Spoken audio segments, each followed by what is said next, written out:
Terus proyeknya itu sudah mulai 2019, sekarang sudah terjual sekitar 123 unit. Wow, tinggal sedikit lagi dong. Padahal melewati pandemi loh 2 tahun ini, Pak.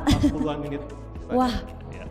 Sisa sedikit banget ya, padahal pandemi. Berarti ini memang benar yang disampaikan tadi oleh Pak Arnold ya, meskipun pandemi 2 tahun ini, tapi buktinya sektor properti itu masih sangat amat bergeliat di Bali. Buktinya Sangat di bergairah. Damara Village Jimbaran ini tetap benar-benar pesat gitu ya lakunya ya, 120-an, tinggal 40-an aja nih. Sedikit Tinggal banget 40 yang unit, tersisa betul. yang di Jimbaran ya. Betul. Oke, kemudian kalau dari jumlah unit kan nggak terlalu banyak sebetulnya di Jimbaran ini Pak ya, hanya 160. 60-an unit ya kan. Jadi yang tersedia sekarang semakin terbatas lagi nih. Backgroundnya apa Pak? Karena tadi kan sudah diceritain backgroundnya karena dari kegelisahan kita nih ya orang-orang saat ini. Kemudian konsep seperti apa yang dikedepankan di Damara Village Jimbaran? Ya, jadi Jimbaran ini kan memang adalah wilayah yang dekat sama airport ya Bu ya, hanya 15 menit dari airport. Jadi kita memang berpunya misi itu untuk mengcommute Jimbaran. Jimbaran ini mungkin dulu kalau buat orang Bali, Pak Alek mungkin agak kurang diminati ya, karena daerahnya tandus, sedangkan Bali kan banyak petani yang cari tanah yang subur untuk bercocok tanam. Jadi ini Jimbaran ini awalnya dulu memang kurang diminati Mbak Dian. Tapi sekarang sudah semakin ramai, banyak pendatang yang datang dari Jakarta, dari Bandung, dari Medan. Makanya pada waktu itu kita akan buka properti di situ, banyaklah yang berdatangan. Jadi sekarang sudah mulai ramai di Jimbaran. Jadi itu juga yang melatar belakangi kenapa milihnya di Jimbaran ya. Kenapa Damara Village ini pertama kali di Jimbaran di 2019 pertengahan itu kita ingat banget lagi bener-bener di atas banget ya, wisatawan internasional tuh tinggi banget, kemudian juga ekonomi Bali juga luar biasa bagus banget gitu ya. Jadi dengan semua pertimbangan itu dipilih juga lokasi Jimbaran sehingga Jimbaran ini bisa menjadi satu hub seperti itu ya Pak ya. Ya betul. Oh. Makanya Mbak Dian mungkin juga walaupun dari pandemik ya, harga kita masih naik terus Mbak. Sampai sekarang sejak kita pertama kali launching itu di angka 1,25 M, sekarang sudah sampai mencapai angka 1,8 M.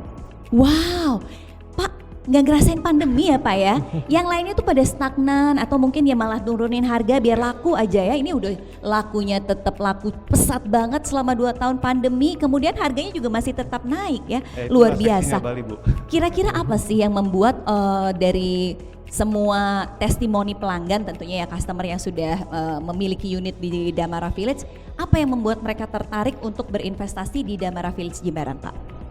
Satu lokasi ya, karena lokasi Jimbaran ini satu dekat dengan airport dan fasilitas di sekitarnya juga memang sudah cukup established ya. Ada sekolah, ada perumahan-perumahan lain, memang itu daerah residensial dan juga kembali lagi karena ini Bali, jadi memang efek resort residensialnya tetap ada karena memang kita dikelilingi oleh Ayana, Four Seasons, ada banyak resort-resort ya di situ ya, kelas bintang 5 plus bahkan ya.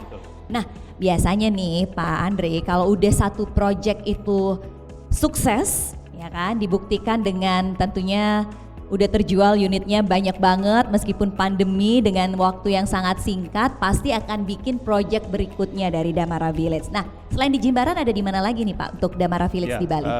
Jadi begitu Jimbaran kita baru sekitar 50%, kita dapat kesempatan baik untuk establish lagi new project di Ubud, yaitu di dekat Jalan Kedewatan. Itu lebih kecil, tanahnya hanya 1,3 hektar, unitnya juga cuma 56, dan kita sudah menjual sekitar 75% dari tahap pertama Bu. Jadi responnya cukup bagus juga walaupun di Ubud. Wow, di Ubud sudah ada dan itu responnya juga luar biasa ya Pak ya. Nah, kalau di Ubud itu sendiri apa yang bikin pertimbangan akhirnya Greenwoods ini mengembangkan Damara Village juga di Ubud? Selain lokasi, apa lagi pertimbangan lainnya Pak? Jadi Pak Alek tadi juga sudah mention memang Ubud itu unik, begitu kita ke sana langsung berasa ces gitu ya. Dingin, adem. Jadi memang totally different habitat ya sama Jimbaran dan Ubud ini. Jadi begitu memang kita buka Ubud, itu marketnya beda, sedikit beda. Memang kalau Jimbaran ini lebih ke residential, kalau Ubud lebih ke resort residential. Ya, walaupun memang Jimbaran tetap di residential, tetap kembali lagi ini karena Bali ya. Bali adalah resort island, maka value resort itu walaupun kita dimanapun kita bangun properti di Bali, efek resort pasti kan ada. Cuma di Ubud very unique. Tidak ada kayaknya di dunia lain saya rasa yang mirip dengan Ubud ya kalau menurut saya. Oke, nah meskipun dengan keunikan ataupun karakteristik dari lokasi masing-masing Damara Village ini dan konsepnya berbeda, tapi pasti ada satu hal utama yang masih tetap dipegang nih oleh Greenwoods dalam mengembangkan proyek-proyeknya, mau di Damara Village Jimbaran ataupun di Damara Village Ubud. Apa itu Pak yang masih sama yang jadi pegangan gitu, prinsip utama dari proyek-proyek Greenwoods? Memang gini, karena kita dari Jakarta ya Mbak Dian, jadi memang kita adalah pendatang baru di Bali, tapi experience yang kita mau deliver di Damara Village itu adalah experience yang agak sedikit beda mungkin dengan perumahan di Bali sebelum-sebelumnya. Kita akan mencoba mengupgrade experience living di Damara ya, satu sistem cluster. Kita selalu akan ada clubhouse, di Jimbaran ada clubhouse, di Ubud ada clubhouse, dan juga semuanya lebih banyak modern. Infrastruktur kita semuanya underground, listrik, internet, semua underground. Jadi tidak ada yang kabel-kabel berjuntai di atas gitu. Rapi gitu ya. Rapi, dan security 24 jam. Jadi betul-betul memang kita bisa menjaga sebuah lingkungan. Yang beli pun bisa, saya orang luar kota mungkin datang ke Bali hanya sebulan sekali atau sebulan 2 kali, bisa tenang dititipkan di security atau ada manajemen office nanti yang bisa mengelola kawasan tersebut. Ini dia yang dimaksud oleh Pak Arnold di dalam memutuskan untuk berinvestasi properti. Jadi ini salah satu faktor yang memang harus jadi pertimbangan, yaitu melihat siapa sih developernya. Nah, kalau Greenwood sendiri kan udah tahu dong ya, udah lebih dari 60 proyek yang dimiliki di seluruh Indonesia. Jadi memang sudah kredibel. Apalagi tadi udah disampaikan konsep pengembangan dari Damara Village ini seperti apa, sehingga tentunya lokasi yang memang sudah luar biasa di Jimbaran ini pasti akan jadi lebih prime lagi, harganya akan lebih cepat lagi juga naiknya ya kalau kayak gini. Semuanya ada, semuanya aman. Kita kalau cari rumah tinggal atau mungkin untuk berinvestasi itu pasti pengennya yang aman, nomor satu ya kan. Kemudian aksesnya kemana-mana deket, gampang, infrastruktur pendukung tuh ada semua gitu kan. Betul. Kemudian ditambah lagi deket banget sama resort-resort, artinya deket banget sama wisatawan-wisatawan. Kalaupun nggak kita gunakan sebagai tempat tinggal, itu dijadiin apa aja pasti laku deh ya kan. Mau disewain bulanan, harian itu pasti laku. Jadi memang dari segi return of investmentnya pasti akan lebih cepat, lebih tinggi. Kemudian juga harganya juga pasti akan naik gitu ya Pak Andre ya. Pasti. Nah, ngomong-ngomong soal harga, ada perbedaan gak sih harga dari Jimbaran dan juga Ubud? Ada beda. Ada bedanya. Memang, starting price-nya udah naik berapa banyak di Ubud Pak? Kalau tadi Jimbaran sedemikian pesatnya. Oke, memang kalau di Ubud ini kan kita memang masih baru ya Mbak Dian ya. Jadi kita baru mulai kira-kira November 2021. Jadi memang belum genap setahun ini yang di Ubud. Wait, berarti masih dibangun dong? Masih. Iya, saatnya beli dong ya, makanya. Berarti saatnya beli belum dong ada ya? yang jadi Mbak. Belum ada yang jadi ya? Masih benar-benar fresh. Oke, jadi Damara Village yang di Ubud benar-benar proyeknya masih sedang dalam tahap pembangunan. Dan ini kita harus inget lagi nih, tadi udah diingetin kan, jangan sampai lupa nih, tadi udah disampaikan sama Pak Arnold dan juga Pak Alex. Saatnya beli berarti ini lagi, harganya masih bagus nih, belum naik banyak ya Pak Andre ya? Betul, ini masih harga pertama. Oke, harga tahap 1. Masih price list 1. Oke, baik. Berarti nanti akan ada kenaikan dong pastinya ya Pak ya? Ya, harus menaik. Oh harus. Nah, ngomong-ngomong nih, kalau sekarang adalah saat yang terbaik, mumpung proyeknya juga baru dimulai ya, belum jadi harganya masih harga pertama. Balik lagi nih ke pengalamannya Pak Alex. Oke, saya mau nih investasi di Damara Village Ubud, mumpung harganya masih bagus, harga pertama, jadi masih paling terendah lah dibandingkan nanti harga-harga berikutnya. Tapi masih terbatas nih dana saya nih, kira-kira KPR atau mungkin dari segi pembiayaan yang ditawarkan itu kerjasama dari Damara Village seperti apa Pak? Yang bisa membantu calon-calon nasabah teman-teman semua di sini. Oke, tadi menyambung perkataan Pak Arnold tadi ya Mbak Dian, jadi memang kan kita developer yang komit dengan reputasi itu, maka bank-bank juga sudah bersedia mensupport kita. Jadi dengan pembeli-pembeli yang mau beli KPR, kita sudah kerjasama dengan bank-bank BCA, OCBC, BPR, Mandiri, semua sudah mensupport kita. Jadi kita akan memberikan kemudahan-kemudahan untuk anak muda sama segala umur bisa untuk beli di Damara sesuai dengan cara bayar yang mereka pilih. Oke, kalau dari segi konsep sendiri sebenarnya lebih cocok buat kisaran usia berapa sih di Damara Village Jimbaran itu Pak? 30. Kalau usia sesaya gitu kira-kira gimana Pak? Demografi kita yang paling banyak emang 30-40 tahun. 34 tahun, majority. Oke, jadi pas banget nih ya. Jadi untuk kaum usia produktif untuk bisa memiliki investasi properti di Damara Village Jimbaran. Nah ngomong-ngomong nilai ROI-nya berapa nih kalau saya mau investasi di situ Pak, Damara Village Jimbaran? Jadi gini, kalau yang di Jimbaran kita memang dari capital gain-nya sudah mulai kelihatan ya Mbak ya. Pertama kali kita launching di 1,25, sekarang sudah di 1,8. Jadi itu memang sudah banyak orang yang merasakan banyak capital gain dari harga nilai jual tersebut. Tapi di Bali kembali lagi karena ini resort, return on investment-nya itu sama potensial di 10% itu udah cukup comfortable. Wow. Jadi kalau 10%. ya kita punya rumah, kita bisa pasarkan untuk disewakan kembali itu sangat bisa. Benar-benar, karena seperti yang saya bilang tadi ya udah deket berbagai macam resort, semua pendukungnya ada banget di situ. Jadi ya kalaupun nggak digunakan sebagai rumah tinggal, jadi apa aja pasti laku lah ya. Mau disewain harian, bulanan, mingguan atau tahunan, pasti nanti peminatnya tinggi. Apalagi sekarang wisatawan sudah mulai berdatangan lagi, international border sudah dibuka ya kan, pariwisata bangkit lagi, jalanan di Bali udah padat, rame di mana-mana, beach club juga rame. Nah pasti semakin berpotensi lah ya Damara Village ini yang ada di Jimbaran maupun yang ada di Ubud.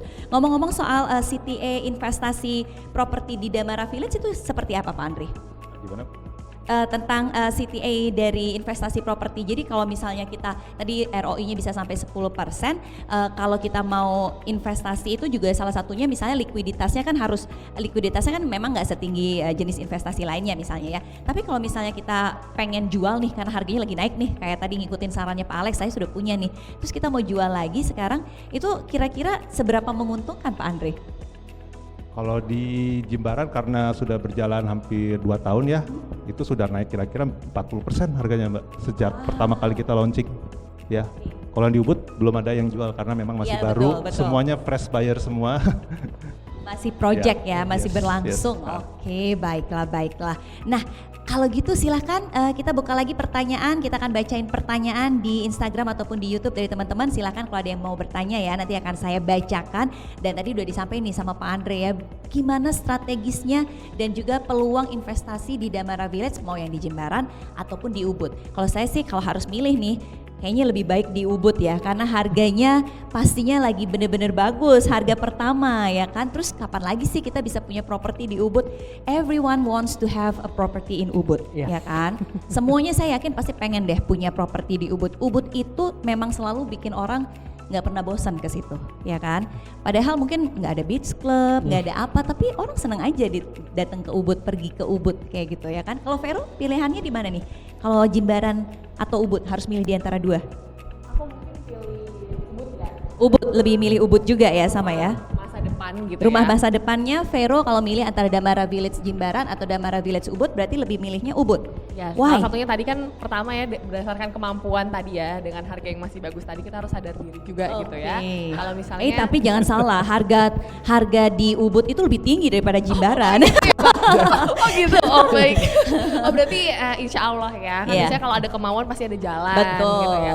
Terus kalau di Ubud tuh udah ada apa sekolah alam yang menarik banget kayaknya kalau misalnya nanti aku punya anak gitu, karena aku pengen anak aku tuh deket dengan alam. Terus kan niatnya ya aku nggak terlalu banyak flight ke Jakarta lagi, jadi kalau di Jimbaran mungkin untuk sekarang ya gitu, tapi kalau untuk masa depan mungkin di Ubud. Terus kualitas udaranya juga, kualitas airnya juga mungkin lebih baik ya. Kalau aku suka ngecek banget tuh di aplikasi gitu ya, air quality. Wah, anak gitu muda ya, banget nih. air quality aplikasi di mana yang lagi bagus saya kesana gitu. Oke. Terus aku juga suka yoga banget sih, jadi dan I try to be vegetarian gitu. Dan Itu kayaknya Ubud kalau- banget itu kalau konsepnya ya, banget. Ubud banget. kayaknya You udah should stay it Ubud Ubud. banget ya. Jadi bener-bener hashtag Veronikain Ubud Iya. nanti gitu. pas jadi ya. Jadi harus memang jangan ditunda-tunda lagi mumpung harganya masih bagus. Nanti Nanti setelah kita di sini bisa langsung ngobrol ya. Starting price-nya berapa gitu kan untuk di Ubud. Oke, nah kita cek dulu pertanyaan kembali di Instagram ataupun di YouTube. Ini ada Anatawa Anita. Pak Alex, you are an inspiration. ada fans banget. Pengen sukses katanya. Anatawa Anita, pengen sukses kayak Pak Alex ya. Makanya berinvestasilah properti di Damara Village Jimbaran atau Ubud. Nanti pasti soon bisa sukses kayak Pak Alex. Setahun doang ya Pak. Harus lebih lama dikit lagi. Iya, oke. Ada pertanyaan lainnya kah? Kalau enggak saya mau nanya lagi nih. Pak Andre dari Jeswiresa. Pak Andre mau tanya untuk Damara Village sendiri kelebihannya yang paling berbeda dengan real estate yang lain apa? Nah, udah main compare nih. Oke, nomor satu adalah konsep cluster ya. Kalau menurut saya yang membedakan dengan properti-properti lain di Bali. Jadi begitu kita masuk ke Damara Village, experience itu adalah kita sudah secure di suatu kawasan. Jadi kita udah ada security yang menjaga 24 jam, ada clubhouse, kita juga sangat-sangat menyayangi landscape. Kita akan jaga terus landscape di kawasan tersebut. Jadi benar-benar ibu ya tadi ya, ibu tuh. Konsumennya adalah tidak hanya membeli satu rumah, tapi dia merasakan suatu kawasan itu sendiri gitu loh. Oke, jadi nggak cuma satu rumah tinggal, tapi udah sama semua fasilitas-fasilitas pendukungnya dan itulah yang nilainya benar-benar value added banget itu untuk ke properti kita ya Pak mungkin ya. ada saya tambahkan sedikit ya, mungkin di Jimbaran dan Ubud ini kan kita kan ada estate manajemennya. Kalau di Jimbaran itu dengan Jimbaran Hilltown sebagai estate management yang akan mengelola kawasan, dan yang di Ubud ini kita bersama dengan Alaya Hotel yang ada di Ubud, sudah terkenal ya, 5-star hotel. Mereka akan memanage lingkungan itu. Jadi nanti kalau misalnya beli di Ubud bisa di-manage oleh Alaya untuk dititipkan, untuk bisa untuk dipasarkan kembali, disewakan bisa. Wow. Di Jimbaran ada juga nanti dengan Jimbaran Hilltown yang akan mengelola propertinya konsumen tersebut. Berarti kalau di Damara Village Ubud ada value added-nya lagi, yaitu kita kalau investasi properti sebetulnya bisa langsung bisnis juga dong, kayak kan? Karena nggak usah pusing-pusing memasarkannya, udah dibantu juga. Jadi lebih less stressful dan juga mengurangi waktu kita juga untuk terlalu fokus di sana, sudah ada manajemennya sendiri ya Pak Andre ya. Betul. Wah luar biasa, makin nambah lagi nih alasan kita kenapa harus investasi properti di Damara Village Ubud ya kan. Selain harganya lagi bagus, terus nanti juga ada manajemennya. Oke, selanjutnya apa lagi nih Pak kelebihannya dari Damara Village? Oke, Baik yang Jimbaran maupun Ubud. Saya satu-satu ya. Kalau di Ubud ini karena memang kita lebih ke resort area ya Ubud ya. Kita itu unitnya sudah fully furnished dan sudah termasuk swimming pool, itu sudah standar tiap unit dapat. Jadi memang sudah siap sekali untuk dikelola dan sudah siap sekali untuk menerima tamu. Oke. Gitu. Kalau yang di Jimbaran sebenarnya sama juga. Tetap gimana pun satu Pulau Bali ini sebenarnya kita every spot we have itu sebenarnya sangat berpotensi sekali untuk bisa jadi recurring income. Itu salah satu Bali in general ya. Tapi di Damara kita bisa memvalidate itu dan suatu kawasan. Jadi sama-sama kita majunya, bukan cuma sendiri-sendiri aja satu villa sendiri. Oke, Gitu. baik. Nah, berikutnya nih pertanyaan selanjutnya dari teman-teman di Instagram atau di YouTube masih adakah? Coba kita cek. Devi Silalahi, ini Damara Village yang billboardnya ada di mana-mana ya, keren banget. Wah, luar biasa. Berarti merhatiin banget ya. Kalau billboardnya aja ada di mana-mana, pemiliknya juga kayaknya ada di mana-mana nih ya, karena udah banyak banget lakunya. Ya, memang kita memang punya impian, Mbak Dian. Kita punya impian, memang kita nggak akan stop di Ubud saja. Jadi memang kita sudah ada impian kalau bisa kita bisa berkarya lagi lebih di lokasi lain di Bali, karena menurut kita tuh Bali is very beautiful island. We would like to berkarya lebih di Bali karena banyak sekali lokasi-lokasi yang indah di Bali. Oke, masa depan untuk investasi properti di Damara Village itu kira-kira seperti apa sih Pak Andre? Masa depan gimana, sorry? Masa depan kalau kita berinvestasi properti di Damara Village tuh kira-kira kayak gimana gitu? Paling seneng kan teman-temannya diajakin ngomongin masa depan?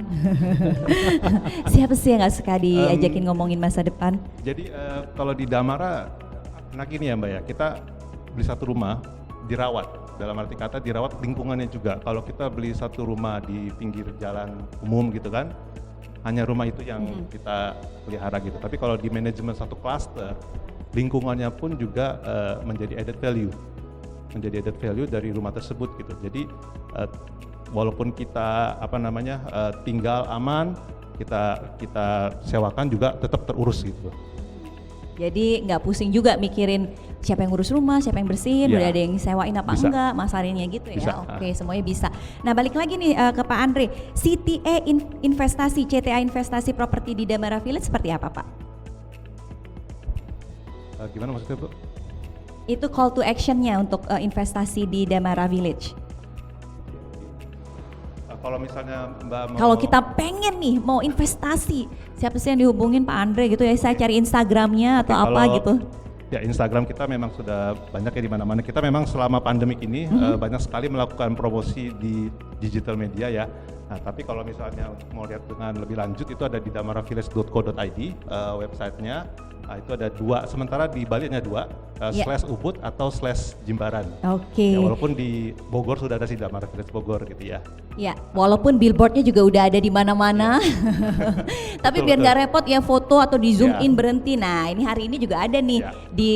di bawah di Ya. layar teman-teman semua di depannya udah ada ya kan Ya. Damara Village Ubud Alaya Collection ataupun untuk Damara Village di Jimbaran. Kalau misalnya mau menghubungi ya, mau tanya-tanya lebih detail lagi ya tentang harga, sekarang harganya berapa. Apalagi yang di Ubud nih, Damara Village Ubud harganya lagi bagus-bagusnya karena memang masih proyeknya baru aja dimulai ya. Boleh langsung dihubungi aja, ditanya-tanya ya harganya berapa. Kemudian tentunya juga nanti kalau mau ngobrol-ngobrol atau tanya tentang KPR-nya seperti apa, pilihannya juga ada ya. Bisa ya Pak Andre ya? Bisa, bisa. Bisa, pokoknya semuanya fasilitasnya ada apa aja di situ, semuanya pasti akan dijawab ya. Dan semua kantor agent properti dari Greenwoods ini sudah bekerja sama juga dengan Banyak, perbankan ya. Sudah puluhan kantor agent sebali kita sudah undang untuk kerjasama. Jadi kalau mau informasi lebih lanjut mereka bisa bantu. Oke, baiklah. Nah, kita balik lagi ke pertanyaan di Instagram ataupun di YouTube, masih ada kah? Saya juga masih punya pertanyaan sih sebetulnya ke Vero, ke Pak Arnold, ke Pak Alex, tapi saya ngalah dulu ya. Kalau misalnya teman-teman punya pertanyaan, kita mau tampilin dulu nih. Azani Rahayu, untuk fasilitas perumahannya apa yang paling unik? Nah, yang ada cuman di Damara Village Jimbaran, nggak ada di tempat lain nih. Oke. Apa Pak? Damara Jimbaran ya. Kalau Damara Jimbaran ini kan tanahnya 3,5 hektar Mbak ya. Jadi kita punya clubhouse yang saya rasa clubhouse ini bisa dibilang sekelas beach club, tapi bukan beach karena kita di Jimbaran Tanah Bukit, itu bisa dibilang mungkin cliff club. Jadi clubhouse-nya itu memang di tanah bebatuan yang berbukit-bukit, kolam renangnya di bawah, bisa kelihatan dari atas, panjangnya 20 meter, ada gym, ada minimarket, dan juga karena tanahnya 3,5 hektar dan berbukit-bukit, kita bikin jogging track yang kalau bolak-balik mungkin bisa 1 kilo 2 kilo. Jadi, Dan semua itu bisa dinikmati oleh tentunya Damara penghuni dari Jimbaran. Damara ya. Betul. Nah kalau di Ubud kita juga ada clubhouse-nya, cuma beda konsep. Kita kerjasama dengan Pison, kita akan buat suatu konsep F&B yang keren banget. Ada kolam renang, ada gym. Jadi kalau misalnya penghuni situ bisa ada fasilitas umum yang bisa dibanggakan. Datang dong ke rumah saya nih, ada Pison yang baru nih di Ubud gitu. Oke, proses KPR-nya tuh kayak gimana sih Pak selama ini dari Damara Village? Oke, kalau proses KPR ya tentu pertama akan di-appraise juga ya pengajuan oleh bank-bank yang sudah rekanan dengan kita. Pasti akan dibantu, minta data segala macam, pasti bisa diproses di tiap kantornya. Oke, nah ngomong-ngomong soal KPR nih, saya kayaknya kalau nggak nanya ke Pak Alex kayaknya belum lengkap ya kan, karena teman-teman juga pasti pengen tahu dong. Kalau dari bank sendiri Pak, apakah ada pertimbangan dari mencairkan atau memberikan akses pembiayaan terhadap calon-calon nasabahnya nih, terhadap teman-teman yang pengen punya properti khususnya di Damara Village misalnya, ada nggak sih pertimbangan kayak dari mau propertinya tuh di mana, lokasi, kemudian developernya siapa, ada pertimbangan seperti itu nggak Pak? Ya, kalau kita kasih kredit sama seperti pertimbangan mau beli properti, siapa yang bangun, ya kan? Kemudian lokasinya di mana dan segala halnya sebagaimana konsumen mau membeli properti. Jadi yang diterangkan oleh Pak Arnold dan Pak Andre, ya. So itu basicnya. Jadi kalau 2 project ini kita nggak punya keraguan. Oke. Ya, Pasti mudah lah ya untuk lolos di bank ya. Ya, very easy. Dan saya mau kasih tahu ya bahwa sekarang ini adalah kredit dengan bunga terendah. Itu yang terendah ya? Panjang sejarah saya di banking. Dan saya sudah 30 tahun di banking. Jadi sekarang ini rendah banget, murah banget bunga ya. Jadi bagus buat konsumen, agak sedikit sulit buat bank. Karena murah banget gitu kan. Iya. Mumpung pemerintah benar-benar lagi mendukung ya sektor properti ya. Jadi it is time to buy. Dan kalau saya ditanya Ubud atau Jimbaran, boleh saya jawab? Boleh dong. Saya beli Jimbaran. Kenapa? 1,2. Saya jual 1,8. Saya beli Ubud. Luar biasa. Yang sudah ada success stories-nya dan juga memang sudah terbukti gitu ya Pak ya. Saya Jadi kalau main cepet. Anak saya bilang you are capitalist bastard gitu. Oke, nah balik lagi ke Pak Arnold.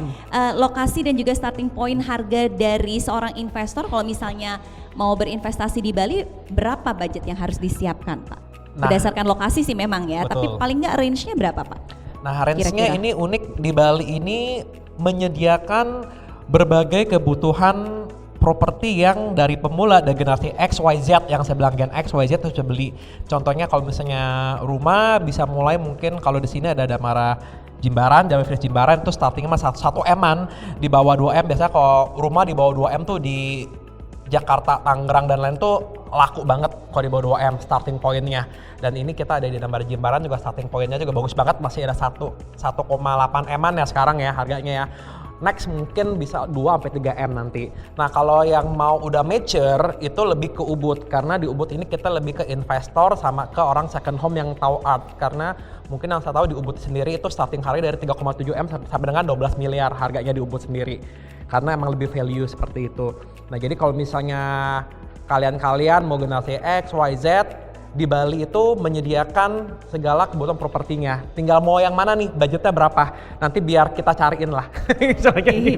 Jadi nggak cuma soal makanan yang tadi di-mention oleh Pak Alex ya, mau makan yang paling murah yang 5.000 juga ada, mau makan sekali makan 5 juta juga bisa ya. Betul. Properti di Bali pun juga price range-nya juga besar ya, mau sesuai kebutuhan ya. Mulai dari di bawah 2 M seperti di Damara Village Jimbaran dengan semua fasilitasnya yang luar biasa mewah itu udah bisa Udah ya bisa kan. banget. Dan mau yang lebih upgrade lagi di Ubud tentunya juga bisa. Bisa banget. Mumpung masih bagus nih harganya ya. Nah, Vero, kalau Vero sendiri ada saran nggak buat teman-teman yang sekarang udah makin yakin that my life is getting better if I move to Bali.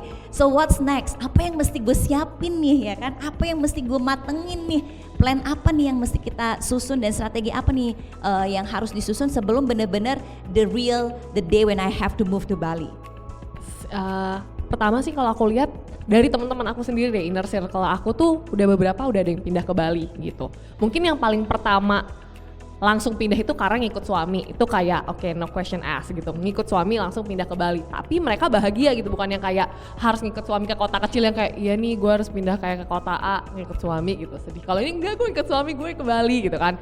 And then suddenly yang tadi aku lihat dia juga hanya mengikut suami, aku mulai melihat dia juga bekerja, terus kemudian dia punya bisnis, jadi kayak it's just started gitu ketika kita akhirnya membuat suatu keputusan yang paling jangan ditunda-tunda terus itu adalah membuat keputusan, karena yang paling buruk itu adalah tidak pernah membuat keputusan gitu kan. Ya udah bikin aja dulu decisionnya, if you really wanna try gitu kan, kita pun bisa balik lagi gitu loh. Maksudnya Jakarta juga gak akan kemana-mana kok guys gitu ya. Kalau kalian tinggal ke Bali dulu sebulan 2 bulan toh Jakarta gak kemana-mana, masih macet-macet aja gitu. Jadi coba aja dulu gitu kan, apa sih sebenarnya yang alasan yang bikin kalian gak bisa pindahnya tuh apa sih kalau kalian ini udah mau gitu. Oh mungkin kerjaan, atau mungkin orang tua, atau mungkin bisnisnya ada di Jakarta, nah baru dicari solusinya gitu. Mungkin kalau bisnisnya ada di Jakarta bisa cari CEO baru gitu kan, nggak kita delegasikan ke orang lain gitu kan. Kalau orang tua kita ajak pindah ke Bali juga gitu kan. Kalau misalnya pekerjaan ya kita bisa mulai memindahkan pekerjaan kita ke Bali. Intinya itu dia tadi, mulai aja dulu, nggak ada ketakutan, nggak ada keraguan, karena ya udah dibuktiin langsung sama Vero ya, life is getting better in Bali ya kan. Life is better in Bali. Oke, nah mungkin closing statement sedikit singkat dari Vero untuk teman-temannya. Itu dia, tadi aku cuma mau ngajakin aja juga nih, terutama yang masih ngerasa muda juga nih, masih punya kesempatan banyak gitu ya, nggak terlalu banyak tanggungan, coba aja dulu gitu. Karena kalau misalnya udah ada nih di pikiran kalian kemauan pengen pindah gitu kan ke Bali, dicoba aja dulu gitu kan. Apalagi sekarang kesempatan masih bisa WFH, itu masih banyak gitu. Bisa Jadi WFB this is the best work from time. Bali. Betul. Dan kalau misalnya kalian bisa extend untuk kemudian jadi warlock di sini gitu kan, ya alhamdulillah. Tapi kalau misalnya enggak, bisa punya second home doang di sini juga, syukur alhamdulillah. Nggak akan rugi ya Nggak kan? akan rugi. So siapa yang mau jadi tetangga aku? Let's go. Oke, kalau gitu Pak Arnold, apa nih pesan untuk teman-teman yang lagi nonton di Instagram ataupun di YouTube buat teman-teman yang pengen banget mulai berinvestasi khususnya bidang properti di Bali? Ya, kalau bagi teman-teman tips saya adalah again, it's time to buy sekarang karena hanya di waktu sekarang ini adalah bunga terendah sepanjang sejarah. Ya, bunga rendah banget, lalu juga didukung, disupport sama stimulus-stimulus pemerintah dengan free PPN dan lain-lain. Itu sangat-sangat membantu sekali untuk kita kaum milenial, kaum muda ataupun generasi X pun itu untuk beli atau investasi di Bali. Dan juga kalau di Bali ya, uniknya gini, kalau mungkin kita punya rumah 1M untuk di Jakarta itu hanya dapat lebar 4x5 atau 4x10 40 meter rumah. Tapi kalau kita punya uang 1M mau investasi di Bali itu masih dapat yang luasnya 100 meter persegi. Jadi dari segi luas tanah bangunan pun lebih cuan kita bilang untuk beli di Bali. Mungkin kalau kita punya 1M di Jakarta cuma dapat apartemen atau rumah kecil. Tapi kalau 1M di Bali masih bisa dapat rumah yang sangat layak dan rumah impian. Nah jadi it's time to buy sekarang, apalagi untuk di Bali. Oke, baik. Kemudian Pak Alex, apa nih kira-kira pesan ataupun closing statementnya untuk teman-teman semua? Saya akan tulis goal saya, hashtag nomor 1, beli properti di Bali dan jangan dijual setahun kemudian. Pokoknya ditahan aja dulu ya, beli sekarang, jangan dijual selama 1 tahun, at least ya, di hold. Oke. Kemudian terakhir Pak Andre. Untuk saya ya sering-seringlah Google Damara Village Jimbaran Hijau dan Damara Village Ubud ya. Karena memang selalu kita juga update progres pembangunan kita tiap bulannya online. Karena memang kita ada developer yang komit. Silakan di browsing dan jangan malu-malu untuk bertanya kepada agen-agen atau kepada di Instagram kita atau di website kita. Please welcome. Wow, luar biasa ya. Jadi kalau saya bisa simpulin nih ya, closing statement dari narasumber kita ini bisa jadi satu kalimat yang benar-benar nyambung, padahal nggak by design ya. Karena dari Vero sendiri menyampaikan adalah mulai aja dulu. Pak Arnold bilang sekarang saat yang tepat, mulai aja dulu, sekarang saat yang tepat untuk membeli properti di Bali, beli sekarang. Terus Pak Alex bilang setelah beli nih jalan berikutnya ya kan, ini udah kayak pathway nih, mulai dulu terus beli sekarang, terus kita ikutin lagi, setelah dibeli tahan 1 tahun kata Pak Alex, jangan dijual kalau udah beli. Nah terus udah bingung nih, oke aku mau mulai nih, mau beli nih, punya investasi properti, belinya di mana? Nah pas banget di close by Pak Andre, ya udah hubungin aja tentunya Damara Village, mau di Damara Village Jimbaran atau di Damara Village Ubud, silahkan dihubungi tentunya ya para agent ataupun para konsultannya ya, mereka akan membantu tentunya menjawab pertanyaan-pertanyaan dari teman-teman, bantu juga untuk proses terkait pembiayaan dan lain sebagainya. Yang penting mulai aja dulu, beli sekarang, tahan paling nggak setahun, jangan dijual, dan langsung hubungi Damara Village Ubud ataupun Damara Village Jimbaran. Dan bisa browsing juga di Google ya, seperti yang disampaikan. Oke, baiklah, dan tentunya dengan demikian hari ini kita ngobrol-ngobrolnya soal property investment, life is better in Bali. Seru banget ya, tentunya mudah-mudahan bisa memberikan manfaat buat teman-teman, semakin menginspirasi dan termotivasi untuk berinvestasi khususnya di bidang properti. Nggak boleh ragu-ragu lagi untuk berinvestasi properti di Bali. Saya juga ingin mengucapkan terima kasih untuk media partners kita hari ini, ada Bali Go Live, Berita Bali, Punapi Bali, Sejarah Bali, Tribun Bali, nusabali.com, beritabali.com, dan juga Sirah Bali Info. Terima kasih juga untuk bank partners kami yaitu OCBC dan juga Bank BCA. Dan tentunya last but not least, of course, thank you so much to Damara Village Jimbaran Hijau dan juga Damara Village Ubud Alaya Collection atas terselenggaranya virtual talk show kita hari ini tentang property investment, life is better in Bali ya. Dan jangan lupa nih teman-teman selalu ingat ya, dalam berinvestasi jangan menggunakan spekulasi ya. Kita pertimbangkan semua potensi dan kita hitung dengan presisi. Jangan cuma soal harga, tetapi yang terpenting adalah lokasi. Terima kasih banyak, saya Dian Ariswari. Kita akan berjumpa kembali, see you on the next occasion and we're waiting for you in Bali of course, right? Thank you to all of the experts here. Terima kasih untuk semua narasumber kita hari ini. And don't forget that life is better in Bali. Bye. Terima kasih.